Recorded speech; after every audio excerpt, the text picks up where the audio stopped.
Welcome all, and thanks for tuning into the Build Me a Brewery podcast. You're listening to part 3 and the final episode of our licensing and government compliance segment. In this episode, I managed to line up a chat with Mayor Darcy Byrne from the Inner West Council. Now, Darcy, he's a big craft beer enthusiast who has been a big advocate for the craft beer scene that has sprung up in Sydney's Inner West for the past 8 to 10 years now. He and other contributors have played a very big role in lobbying for better regulations across all levels of government to try make it easier for new breweries to open up and operate. He also helped launch the Inner West Brewers Association that includes original members such as Wayward Brewing, Grifter, Willie The Boatman, Young Henrys and others as well. In our chat, I talk with Darcy about how he came to have a passion for the craft beer industry, dealing with local councils, the challenges still facing breweries opening up in regards to untangling red tape, and what efforts have been made previously and currently for improving conditions for the craft beer industry. So I hope you all enjoy my chat with Mayor Darcy Byrne from the Inner West Council. Welcome, Mayor Darcy Byrne, to the Build Me a Brewery podcast. Thanks for coming on, mate. G'day, pleasure to be with you. And like we were talking off air, we finally managed to spare an hour with each other. I know it's been you're a busy man, and I was really keen to get you involved in the podcast because I know how passionate and involved you have been, especially in your council area, for the craft beer industry. And that's absolutely booming that area. It's probably one of the highest concentration of breweries in the country. I'd like to get more of your thoughts on, the inner workings of how that all came to be. But just to, I guess, give the audience a bit of background about yourself, are you able to tell us a bit about yourself, your career within local government, etc.? Well, I was previously the mayor of Leichhardt, and then Leichhardt, Ashfield and Marrickville councils were all forcibly amalgamated by the New South Wales government. And so we were all removed from office, and then 18 months later, they held an election for the new Inner West Council, and I was elected as the first mayor of the Inner West. And with that, I think, comes a responsibility to actively support and promote craft beer, because we are essentially, as has happened organically, the national capital of craft brewing. And that's something that's happened really against the odds, because as we'll get into when we discuss it a bit later, that the planning system isn't really designed to encourage new breweries to open. And in fact, the tax system isn't either. So it's certainly an issue that people in Marrickville in particular, but really right across the Inner West, are very enthused about. It's become an important part of our local culture as well as our local economy. So I've, for the last few years, really dived right in to work as closely as I can with local brewers to try to overcome some of the obstacles that they're facing. Excellent. So where did the passion come to be for the craft beer industry? Do you have a story behind it all? And it's not that romantic. I've always liked drinking beer, so I didn't need to be convinced about that part. I'd always been more of a mainstream beer drinker, but realised when I was running to be mayor of the Inner West that given this was such an important emerging industry and a cultural change that had been really embraced by the local community, that it was important for me to actually put forward policies and ideas about how we would boost the sector. And then, of course, I realised that I would need to actually become a bit more proficient in drinking craft beer. So I used to stick to low carb beers, really, just to try to look after my waistline a bit. So I've had to expand my horizons, which has been a very good experience. And I think the other thing about the breweries in our area is that each of them are really sort of little local institutions. So there's a lot of community activity that goes on around the brewery, in the bar. They've become a meeting place, a bit like the Bolo used to be, or the RSL. So that's, there's an important community element to it as well. And I've found that all of the people who are involved in setting up breweries, they're generally people who are very interested in community engagement, and they're not just worried about their bottom line. Yeah, absolutely. Yeah, well, the theme I'm getting from all my guests so far is, it's a hard slog to become extremely profitable in this sort of industry, low margins, high volume, but a lot of people tend to do it for the love of craft beer and the community side. I know Pat from Willie The Boatman is very much a I guess, a good image and story to sort of use as example for that. He's very much a community man and local man. So, and that's exactly what, I guess, especially with COVID, it's starting to have this push towards local rather than global. So I'm thinking that, these sort of ventures of opening up new breweries in areas all over the country and Sydney is possibly going to be a big push in the coming years. But I guess before we get into a bit more about the council and lobbying efforts for the craft beer industry, I don't know if you want to choose favourites. I know you're sort of a representative of the Inner West, but any favourite breweries or beers that you've come to like? Definitely not choosing favourites. I learned a long time ago when you're the politician and you go to the children's art prize, don't be the person who picks the winner. Be the person that just gives out the prizes, because everybody else who you didn't pick remembers a lot more than the person that you did give an award to. But the truth is that there's some very interesting characters in the Inner West craft beer scene. But you mentioned Pat McInerney. That was really my introduction to craft brewing. I knew Pat sort of tangentially, and I was mates with a friend of his who passed away named Peter, who all of their beers are named after local characters. Yeah. And so I thought that was a very interesting and quirky thing, that they weren't just producing a product, but they were integrating stories from the local community and the history of the area into the products that they were producing. And of course, probably his most famous product has been the Albo Ale, the corn ale. Yes. I think Anthony's rightly proud of being the only politician in Australia other than Bob Hawke to have a beer named after him. And it's a really good beer. Yeah, it is. Yeah, it helps that Anthony's brought a certain profile to it, but I don't think it would have worked if it hadn't also been a good drop. I don't think I'd ever tried a corn ale before that. Pete Phillip, I've known a long time as well from Wayward, who was intimately involved in setting up the Inner West Brewers Association. So I've got to know just through direct liaison and trying to support their businesses and others, some of the very interesting characters involved in the craft beer scene here. The other thing I really like about it is, whilst everyone is obviously in competition because they're working in a capitalist environment, there's also a very strong sense of camaraderie. I think they recognise that having the cluster of breweries here in the Inner West is good for everybody. And in fact, the brewery trails and tours, it's a pretty strong inbound tourism strategy for us. There's a lot of people who come to the Inner West to visit, a number of breweries on any given Saturday or Sunday. So it's a very unique industry, uniquely Inner West in a way. And so we set a goal of being the national capital of craft brewing. Now, that's not something the government needs to engineer, but something that the government can do more to support because it's already happening organically.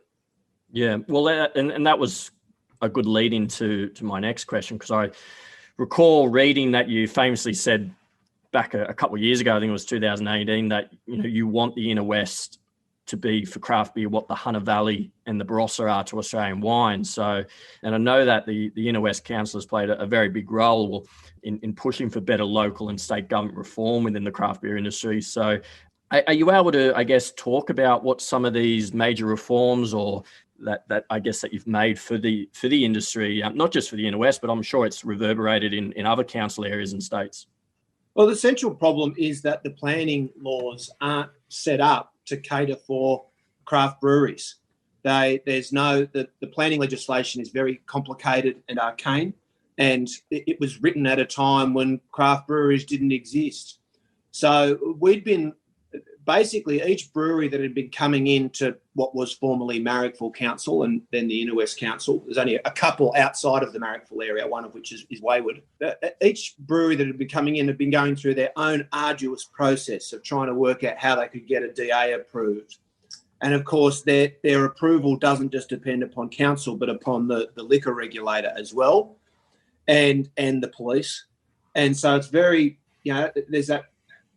It's not just breweries are affected by this, but live music venues as well. there's 3 different agencies that you have to get your approval through, and that someone can complain about you through. So if you get someone who moves next door to a long-standing pub or live music venue and wants to complain about the noise, they can go to the council, they can go to the police, and they can go to the liquor regulator and start 3 different investigations. We've seen a lot of live music venues go bust over the years because that's such an expensive and litigious process. So most of the breweries that have set up have, done it through determination and ingenuity, finding a way to navigate through the planning system. What we really need is a new regulation under the planning legislation that recognises craft breweries. Now, the government put something forward at our request a couple of years ago that was meant to do that, which said, artisan food and drink on premise was a new category they were going to set up, where basically to allow for industrial premises where beer could be brewed at a wholesale scale, but to allow for food and drink to be served ancillary to that. What we found, though, is that it hasn't really worked.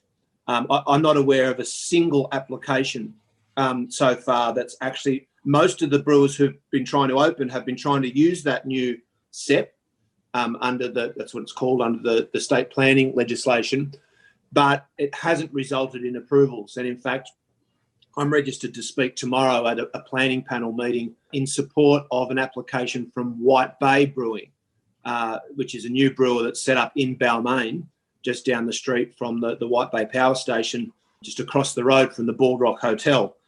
And so they've been up and running, selling wholesale through. They actually opened their doors just about the same week as the lockdown began. So not a great time to be starting a new business. And they've now gone through, had to jump through a lot of hoops to try and get an application to have their bar opened. And the recommendation from the council officers is for refusal. It will be a state government panel that will actually make the determination about the application. So I've registered to go along and speak in support of the brewery, because having had a close look at it, I think they've demonstrated that there's not going to be negative impacts from them opening, and that there will be a lot of positive impacts instead. So we just need a recognition under the planning laws, which that craft brewing is an industry, that it has a business model that involves both wholesale and face-to-face retail sales, and that they have to be co-located. And it can't be beyond the ability of the New South Wales Planning Department to get that fixed. And if we can get that, then the industry will have certainty across New South Wales. You won't be dependent upon the interpretation of an individual planning officer at a council. Everyone will know where they stand. And I think you'll see a lot more breweries opening. Yeah, well, I mean, how many's in your local area now? I've lost track. At last count in Marrickville, there was 14, and that's not including the gin distillers as well. So there's new breweries opening all the time. Filter went to a lot of trouble to make sure that they could locate their new premises in Marrickville. They had a difficult time through the planning process as well, but they're up and running opposite the Marrickville Bowling Club and going great guns. So, we're very lucky that we've got this emerging industry that can be a tourist attraction and creates lots of local jobs, that happens to have taken off organically without government instigation.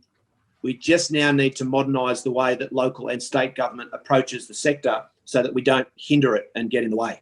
Yeah. And do you know of any other local councils, either, I guess, here in Sydney or New South Wales, that are taking a leaf out of the Inner West Council's book in regards to better lobbying efforts for the craft beer industry? I think we've had a real self-interest in it because there's such a cluster here. So we've deliberately tried to take the lead in advocating for a change to the laws. And I guess where a lot of the brewers do gypsy brewing while they're just getting set up before they actually have a premises is further out west. So, and I don't know whether the local councils there necessarily see that as being a specifically local industry or just something that takes place in some of their industrial estates. So I think the City of Sydney's got a few as well. There's lots on the northern beaches. But the truth is, if you look at how the industry has grown in places like North America, there's no limit to how big this can get. People's taste in beer is changing. And if we can get a fairer run for the little guys, the small brewers, through the planning system and through the taxation system, then this can become a really important export industry for Australia as well, in the same way that wine is. Yeah. Well, I think the last count of how many breweries there are in the States is over 8,000, I think. So, and there's more than what there was before Prohibition. And looking at the count here in Australia now, I think there's over 800 breweries now, and seems to be growing at least 90 a year from what I've worked out. I think Craft Beer Reviewer, one of their websites, details a lot of the current breweries and new ones opening up. So it's definitely a growing market, and a lot of the brewery owners that I've been sitting down with have been saying, find a regional area and build a brew pub and become the main local for everyone. It seems to be a pastime that everyone's trying to get back to, that local place where they all go and hang out and everyone knows each other. So yeah, exactly. And that's always been a big part of the culture here. Obviously, pub culture has been really what the Inner West has been built on. I grew up in Balmain, where it was famous for having more pubs per square metre than any other suburb in Australia.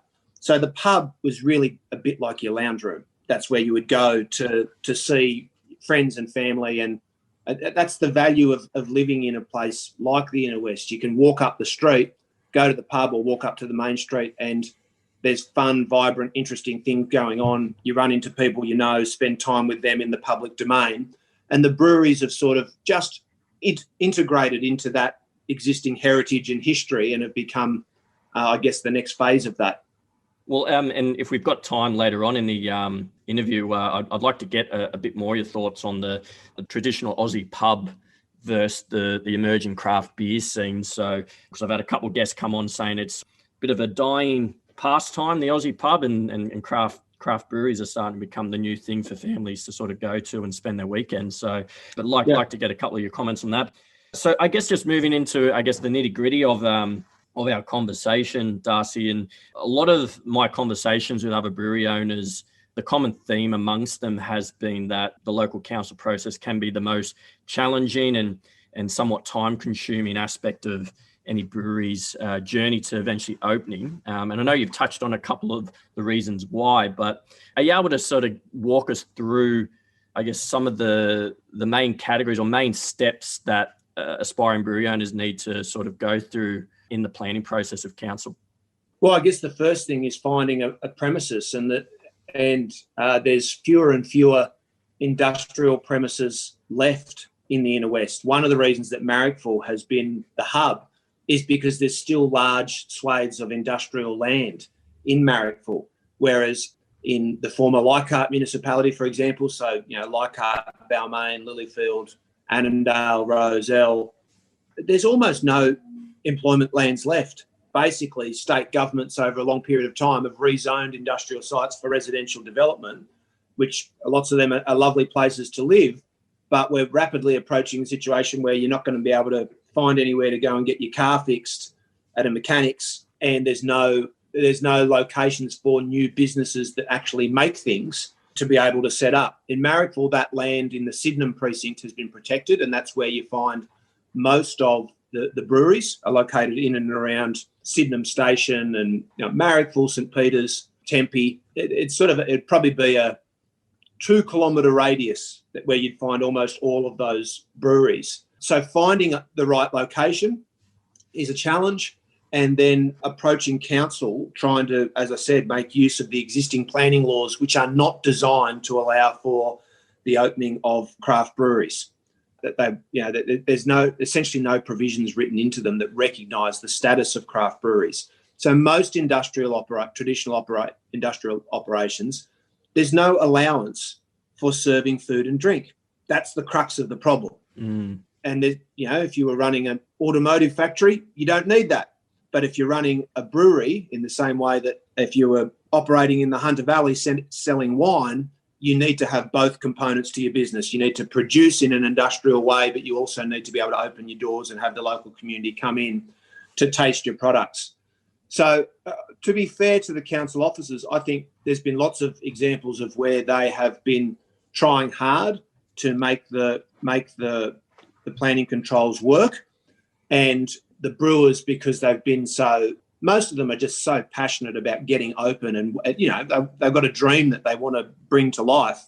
So they don't take no for an answer, which is a pretty good tip.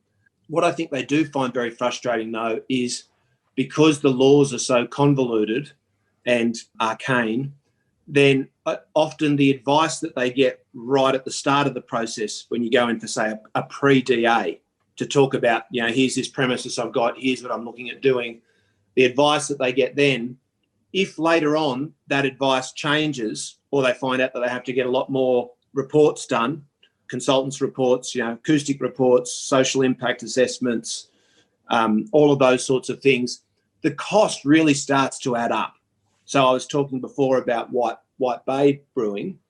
Their application is for a $200,000 job. So that's what the cost of the actual installation of the bar will cost. They tell me that they've now spent almost $100,000 on consultant reports that they've been required to produce at council, which seems very onerous, and it's financially prohibitive. By definition, people who are setting up craft breweries are not big sort of corporate behemoths. They're generally local people who've decided to make a career change and pursue something that they're passionate about. So, and often they've invested their life savings into it.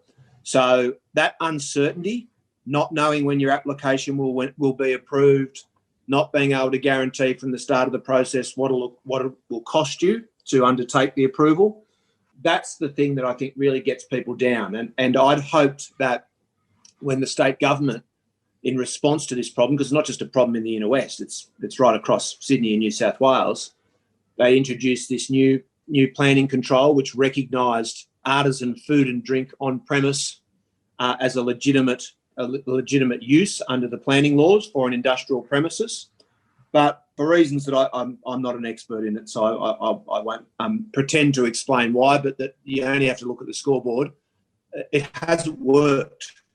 The breweries that are coming in with applications trying to make use of that planning control, it's not resulting in them being able to open, and they're having to go back through the old methods of trying to work with a council officer to just find a way around the planning legislation, if you like, rather than just having a straightforward approval. So that's the crux of the problem. I think you'd also find when you talk to the brewers that it's not just about council, as I mentioned before. It's the fact that at any given point in the approval process, either the police or the liquor regulator or the council officers can change their position or raise a new concern, and you can be taken back to square one. So I understand the frustration that people have in that process because the councillors are legally prohibited from being involved in the development assessment process. We don't vote on applications, and we're really pretty clearly removed from the process. My direct involvement is very limited. What I do try to do is to give good advice and to be an advocate for local businesses who are trying to get up and running, and to and try and ensure that where there is a problem that the council organisation is responsive, and rather than just giving them a no or a ticker box approach. And because the zoning for a brewery location, it's normally classed as light industrial, is that right? LN1 or LN2 or something like that, depending on the council. LN1, yeah, LN1 and LN2, yeah. So is there any scenarios where you've seen where there's sort of co-zoning where, because yes, a brewery is, a manufacturer of a good, but it is also, like you're saying, a retail outlet as well, and a place of hospitality and so forth. I know that the drink on premises authorization you mentioned earlier is sort of tries to patch that over, but is there any sort of co-zoning in any councils that you know of or within Inner West where it allows someone to be more closer to that retail area of a city or a town? Well, as I say, the state planning legislation is the preeminent guide to this. So council's planning controls can only, they are required to fit in under state planning legislation. So the zonings that are allowable are a function of that legislation. So councils can't go outside of that. And there's no recognition of craft breweries or the business model in that state legislation. In fact, the food and drink on-premise provision that we've been discussing, that's only a pilot. It was only going to run for 12 months initially. It's already over the 12-month mark. It was meant to be reviewed with the aim of refining it and making it something permanent that could apply across New South Wales. Because we were an amalgamated council and strategic planning is such a slow, laborious process, we've actually only just amalgamated the 3 planning controls at the local environment plans of Ashfield, Leichhardt and Marrickville councils. In that, we didn't really make any changes. We just did a straight translation so that we've now got one planning system in place for the whole of the LGA. And next year, we'll be looking at actually making changes to our planning controls in order to encourage the sorts of business activity that we want. And so it'll be a priority for me to work closely with the Planning Minister, Rob Stokes, to make sure that what we adopt in the Inner West is that genuine breakthrough that gives recognition to breweries, gives them a clear path forward for their approval, and everybody's on the same page and has a clear understanding of the fact that this is a legitimate land use and that it does require both that wholesale and retail component. Yeah. Normally councils or state government will have all these sort of documents or maps available to anyone interested to see what areas in their local area are available for light industrial zoning or wherever. Because I guess you mentioned earlier, find a location, then engage council. But, you know, what if you find a location and it's not going to do you any good in terms of opening a brewery there? So I guess wanting to be informed about that area. If I find anything I like in it, then I know that there's a good chance I'd get approval to open up a brewery. Is that what maybe advice you would offer? My best advice would be don't try to negotiate the planning system by yourself unless you've got planning expertise or qualifications. The planning controls are so complex, and it's not something that a lay person can easily understand. So it's not as simple as just looking at a map. Yes, that'll give you a guide to, you know, where the industrial zones are and where you'd look for a property, but that's a pretty simple thing to do. The gap between that and actually getting an application submitted and approved is quite a leap. And so, unfortunately, it is an expensive process. And the advice I always provide to people is don't go into it without professional assistance. You do do it as cheaply as possible, but you do need a town planner to prepare the application and ensure that it's in accordance with the controls. Yeah, and I guess what I was talking about in regards to, you know, the map and is before sitting down with councils, having, I guess, an idea of research these areas. This seems to be a light industrial area. And then getting confirmation from them saying that you're on the right path, or no, there's some issues in that area. We need to dive a little bit deeper. So I guess, I know that when I'd be looking at opening my own brewery, I'd be engaging the services of a town planner or someone with a lot of experience in that space. And that's been some advice from other brewery owners on this show so far as well. Yeah, absolutely. And I know that this next question is probably more of a federal issue, but I wouldn't mind getting your thoughts on it, just in regards to small breweries again. But a lot of brewery owners I've spoken to have talked about the unfair competitive nature that the excise tax system is to the smaller breweries compared to large, big national players, just in regards to tap real estate and some of the quid pro quo when it comes to, a new bar opening up, or, they might give them a glycol system to sort of get their beers on tap or something like that. Pete Phillip talks a lot about this unfair competitive nature in the liquor industry. Any comments you wish to share about that? Yeah, I'll tell you a funny story. When we first held the meeting that led to the formation of the Inner West Brewers Association, myself and Anthony Albanese hosted an event with all of the brewers in attendance just to talk through the challenges that they were facing. And, a lot of them raised the issues that we've already been discussing around the planning and approval system. But the other big one was the taxation system, which was at that time just completely and utterly discriminatory towards small brewers. Funnily enough, there was some reportage about that event that we'd held, and, it was in one of the craft beer magazines or something like that. And then I got a phone call a couple of days later from a representative from Lion Nathan complaining that they hadn't been invited to the forum and explaining that they have some policy issues that they wanted advocacy on and as well. And I thought it was a prank call at first. I said, well, I don't know that Lion Nathan has quite the same challenge in getting their views across to government as these small businesses in the Inner West do. Yeah. I assume the guy who was calling me was a lobbyist from Lion Nathan. I don't know any craft brewer who can afford to employ a lobbyist. No. But it was quite it was startling for me to learn about just how unequal the treatment was between large brewers and small brewers, and the fact that the taxation was higher just based on if your production was lower. Certainly seems the opposite of the approach that we would take with most other sectors. And then from that point, Anthony tabled a motion in the Parliament to try to have the issue addressed. And I understood that Morrison, when he was treasurer, had announced that he was going to do something to fix it. I can't remember the specific details. You might recall more about it than me. And I don't know whether that's another example of him announcing something but then not following through on it. But I'm not sure exactly where it's up to now. Are you familiar with whether any of those changes have been made?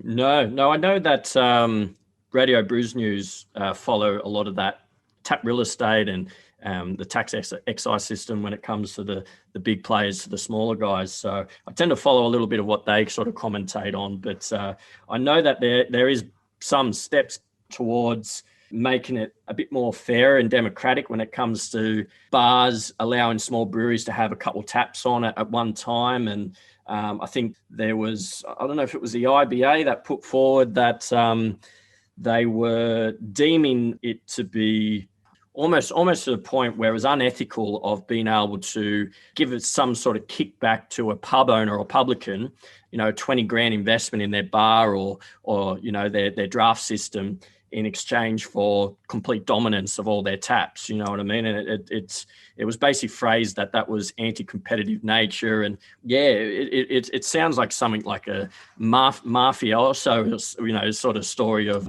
I'll flick you a little bit here if you make sure that my product's in the front window sort of thing, Well, I think the truth is that the big old school brewers are very, very powerful corporations with billions and billions of dollars behind them. So breaking into that market, it was always going to be challenging, but there does need to be a change to that excise system was developed at a time before craft brewing was really a significant component of the sector.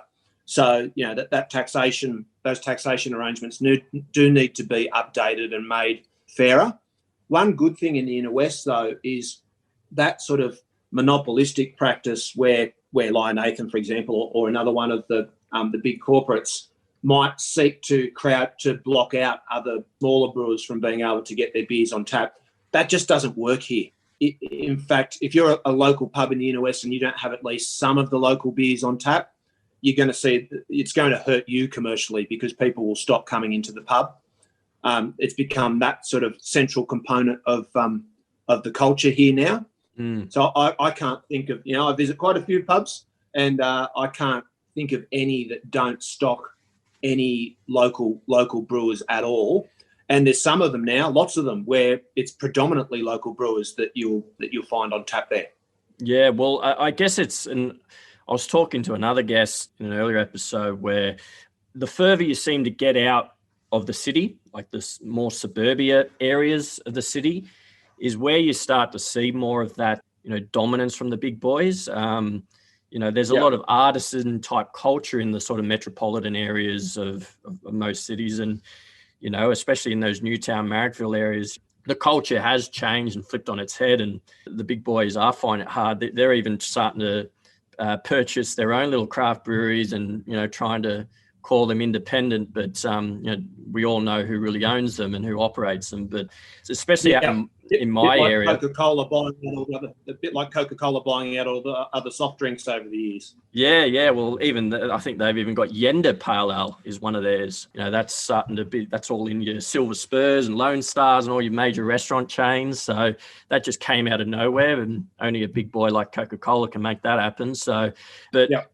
Out in my area in Penrith in Western Sydney, you've still got this very big club nature, RSLs, leagues, clubs, and, the typical sort of pokies to your right, Keno on the telly above you, and you've just got your CUB beers or Lion Nathan beers, and but it is starting to get that way, but we're slowly feeling that effect of what I guess has been created in areas like the Inner West, and it's exciting, but it's a slow sort of push. And I guess what's already come to mind to me is it's just a matter of changing the culture and educating people about there's a different side to beer. It's not all 4X, 2 is new, and super dry. It's try these beers that actually have flavor, you know what I mean, and might appeal to that sort of class of people that drink. Yes, and that's why I really want to get into the industry as well in my area. It's not a well-supplied market out in the Western Sydney, and new airports coming in, so I guess it's only going to get bigger.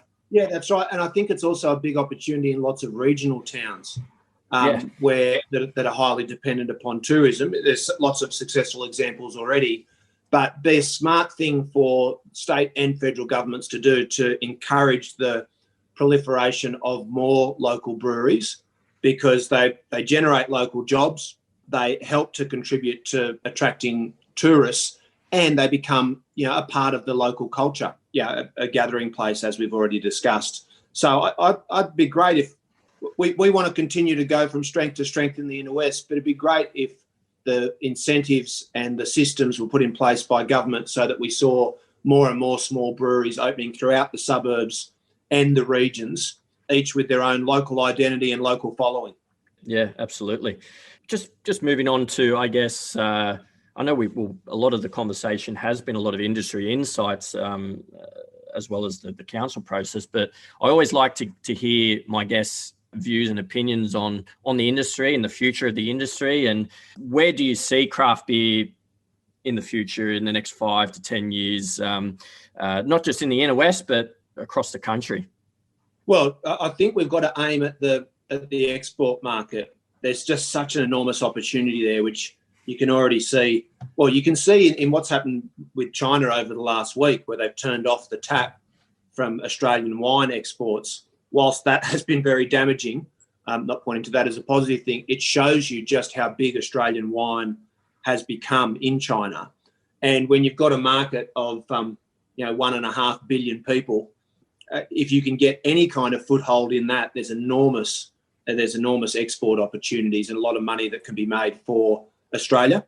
So that should be the aim. I think the wine industry has been a very, very effective advocate.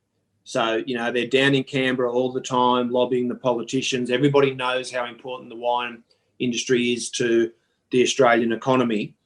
But we need for small brewers to take on the same sort of advocacy and be more organised and insistent upon getting support from the government, because there is so much economic opportunity through the sector. The other thing that I think would be good would be if the industry could be a little bit more diversified in terms of gender. There's a good friend of mine named Chrissy Flanagan, who she had Chrissy's Cuts, which was a gourmet sausage business in Dulwich Hill. She's just about to open her brewery, or just has. She just started brewing, but she's one of a very small number of women that I know who are in the sector. I think it's fair to say, probably about beer generally, but certainly about the craft beer sector as well. It's pretty blokey. Yeah. That's something that we should seek to change, because it also limits the patronage and the sales. Absolutely, There's a lot of women out there who enjoy a good beer. A very untapped market, yeah. Yeah, exactly. And so we've got to be very conscious of not having it appear to be or be in practice a sector that doesn't engage with women. So the more that we can see women coming through as brewers and being employed as brewers and being the face of breweries, I think that will be a good thing as well, and will help to grow the market. Yeah, well, the Two Birds girls, they made some great leaps and bounds for that exact element that you're talking about with women in the industry. So it is refreshing to hear, and I guess just maybe a good lead into my next question I want to get, what we touched on earlier about the traditional Aussie pub model or pastime. I was talking to Neil Cameron I don't know if that name rings a bell, but well known in the craft beer space, is a brewery consultant from Brewtique. He talks about that he feels that the traditional pub model is the days are numbered, and people are starting to gravitate to more family-oriented type venues, not your traditional keno and pokies, but beer gardens and play equipment, and bring in your dogs and that sort of band in the corner playing. And do you see that trend starting to shift towards that? Pubs are maybe a bit outdated now. I'm probably the wrong person to ask, because my focus is so much on the Inner West, where we still have a very strong, thriving pub culture. Yep. In fact, I'm trying to get heritage controls put in place, because one of the challenges we've got here is developers purchasing pubs and then closing them in order to convert them into residential or some other usage, which has never been a problem in the past. But I think, and I'm also very aware of the fact that publicans are not always happy about breweries opening. The view that they've expressed to me, which I'm not agreeing with, but which I think it's important to understand, is, well, what would the average price be of a liquor license in a pub in Sydney? Call it 10 mil plus, whereas breweries can go in and set up and act in some ways like a pub for a much lower cost. The point I've made to a few publicans who've raised that with me is it's not actually that cheap to go and buy the equipment to establish a brewery. It's a huge capital investment, maybe not quite commensurate with buying a pub in inner city Sydney, but it's still not something that you can do on a whim. It involves huge investment. So I think COVID will also have resulted in a change. It's just very noticeable to me that right at the moment, people are tending to flock to outdoor venues, bowling clubs and other and places with beer gardens and open spaces. It may well be that trend continues even after we've got the virus under control. I think there's just a very stark different culture between the inner metropolitan area and suburban areas. In fact, in a way, the pub culture in regional towns and in the bush is almost a bit closer to what it is in the inner city, where the pub is a part of people's everyday life, and it's as I was saying before, like an extension of your lounge room. Yep. or a community hub. That's very different, I think, to most of Australia, which is suburban. And lots and lots of suburbs in Australia without any pub at all. But I definitely think whether it's at a brewery or it's at a pub or a club, there's that hunger and thirst for a sense of community. People want to go and spend time together with their family and friends and their neighbours in the public domain, especially now that we've, a lot of us have been locked up over most of this year. I think people will be desperate to get out and have a good summer and a good 2021 doing that sort of thing a lot of the time. So I'm no expert on what those trends might be, but if the emergence of craft brewing can mean that there's more of those spaces that are opening in suburbs across Australia, that'll be a really good thing. Because as I said at the start, the community element and the sense of community that comes with a local brewery that the neighbours all come down to on a regular basis, that's been probably the best thing of the emergence of craft brewing in the Inner West. Mm. Well, Darcy, I really do appreciate you sparing some time. I know you're an extremely busy man, and I'm glad that we're able to finally line up some time to sort of get you on and share your thoughts about the craft beer space. But any closing thoughts or advice regarding, aspiring brewery owners and engaging with local council, etc.? Well, my final thought is that I'm looking forward to coming out to the opening of your brewery out at Penrith. I'll ring up the Mayor of Penrith as well, and we'll both pop down for a beer. I'll be looking forward to trying the produce. Yeah, well, I guess the pressure is heaping on now. I'm telling everyone, I'm going around the industry saying, I'm not looking at opening my own brewery, but this podcast is simply just to gather information and share it with like-minded people. But I guess I'm really going to have to open this thing, I guess. So.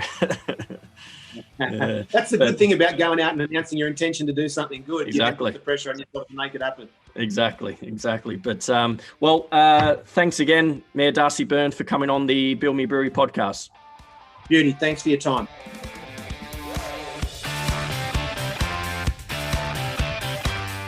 Thanks for listening to the Build Me a Brewery podcast. That concludes our brewery licensing and government compliance segment. Our next segment, we dive into brewery consulting and quality management, where I sit down with some well-known names and professionals within the brewing industry, including Neil Cameron from Brewtique, Steve Hendo from Rockstar Brewer, and Daniel VB, as his brewer's name he likes to go by, McCulloch from Lallemand.